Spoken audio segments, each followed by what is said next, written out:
Constitution. Continuing our commitment to keep you informed about Decision 2024, we've invited Arizona's two brand new members of Congress to speak to us live about their first experiences in Washington the last couple of weeks. So last week, Democratic Congressman-elect Yasmin Ansari spoke to us from D.C.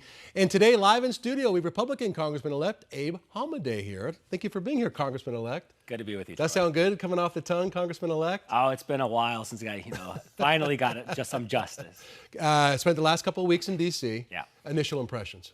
Right now, there's a lot of energy and a vibe shift completely. When we have a unified Republican government with President Trump coming back into office, this hasn't happened since the late 1800s. So it's so different and unusual where President Trump knows exactly what to do. He knows how Washington, D.C. works. Remember, in 2017, he was an outsider coming in. So now he built his cabinet. If you're looking at all the cabinet appointees he's appointing right now, it's really remarkable how quickly he's doing it. I've had the opportunity to talk to many of the cabinet appointees by phone call just today as well. So there's a huge energy where they know that Congress, not just the House, but the Senate also, they know that this America First agenda is going to get passed rather quickly. A pretty favorable time for a brand new Republican congressman, right, to come in there. You have the House, you have the Senate, you have the president. What's the vibe like with your caucus there?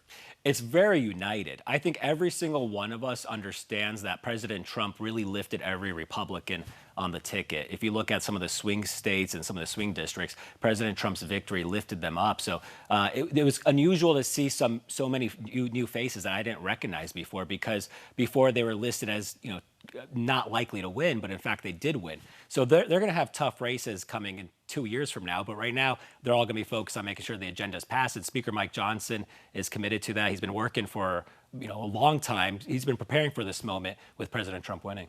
Your interaction with some of your Democratic colleagues, do you feel like people are going to be able to reach across the aisle here? Do you feel there's going to be a lot of fighting in these first 100 days? It's too early to tell. Right now everybody is so new, but it seems like people understand that the Democrats, they're having a reality check that they lost an election so resoundingly, losing the popular vote, losing the Electoral College, losing the Senate. So I think the Democrats have to, realize, and if you look at the news cycle right now, what they're talking about constantly is saying that how did they miss this opportunity? And so when you're looking and talking to my colleagues, I sense that, compromise can come. The American people want border security. They don't want us to enter World War III. So there's some common sense solutions that everybody can agree on.